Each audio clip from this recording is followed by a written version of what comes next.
రెడ్డి గారు, గ్రామ శాఖ అధ్యక్షులు, నాయకులు, చాలామంది ఆడబిడ్డలు అందరికీ పేరు పేరున హృదయపూర్వకంగా నమస్కారాలు తెలియజేస్తా ఉన్నాను. అట్లానే శ్యామ్ ప్రసాద్ రెడ్డి గారు ఉన్నారు, పెద్దలు, వారికి నమస్కారం. సత్యరెడ్డి గారు ఉన్నారు, వారికి కూడా నమస్కారం. ఈరోజు ఏదిలో కూడా ప్రత్యేకించి రావడానికి 2 కారణాలు ఉన్నాయి. ఒకటి, నాకు పర్సనల్గా ఈ కుటుంబంతో ఉన్నటువంటి అనుబంధం, అందుకే ఖచ్చితంగా ఇక్కడికి రావాలి అని చెప్పి వారి బాధను పంచుకోవాలని చెప్పి రావడం. 2, మోహన్ రెడ్డి గారు గౌరవనీయులు ఏడులగూడెంకి సంబంధించి దాదాపు 600 ఎకరాల పంటను పండడానికి వారు అనేక పర్యాయాలు కృషి చేసి వారు స్వయంగా ఇరిగేషన్ డిపార్ట్మెంట్లో ఇంజనీర్గా పనిచేశారు. కాబట్టి వారి మేధస్సును పెట్టి అవసరమైన కాడ వారి పరపతిని వాడి అవసరం అనుకున్నప్పుడు వారి భూమునిచ్చి డబ్బునిచ్చి మనకి ఇక్కడ లిఫ్ట్ ఇరిగేషన్ రావాలి, గ్రామానికి వస్తేనే మరి గ్రామం బాగుపడుతుందని పాపం ఆయన చాలా కష్టపడి పనిచేస్తున్నారు. కాబట్టి వారి యొక్క చైతన్యానికి, వారి యొక్క పట్టుదలకు నేను ఇంత దూరం ఎదురగూడడానికి ప్రత్యేకించి రావడం జరిగింది. ఎందుకంటే అది ఇప్పటి మాట కాదు, తెలంగాణ రాకముందు వారు చేసినటువంటి కృషి.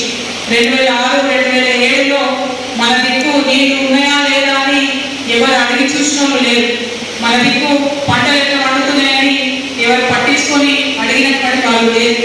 అటువంటి సమయంలో ఉమ్మడి రాష్ట్రంలో ఆయన ఇరిగేషన్ శాఖలో ఇంజనీర్ ఉన్నారు. కాబట్టి నా ఊరి వాళ్ళకన్నా నేను న్యాయం చేయాలని చెప్పి ఆయన పనిచేయడం, ఆయన ఆలోచన చేయడం, ఆయన ఆలోచన కోసమే నేను ఇంత దూరం రావడం జరిగిందని ఈ సందర్భంగా నేను తెలియజేస్తా ఉన్నాను.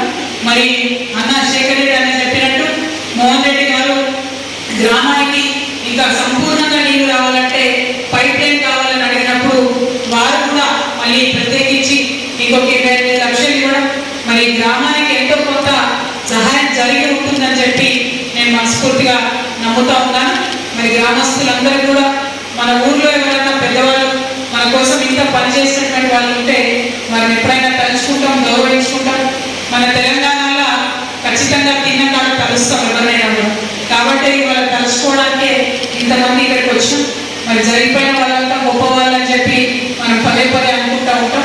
అట్లా గొప్పవారిగా తను మిగిలిపోవాలని, తన పేరు చిరస్థాయిగా ఈ గ్రామస్తులు గుర్తుపెట్టుకోవాలని చెప్పి నేను మనస్ఫూర్తిగా కోరుకుంటూ, కుటుంబ సభ్యులందరికీ ప్రత్యేకించి మీకు భగవంతుడు ధైర్యం ప్రసాదించాలని, శాంతిని ప్రసాదించాలని మనస్ఫూర్తిగా నేను కోరుకుంటా ఉన్నాను.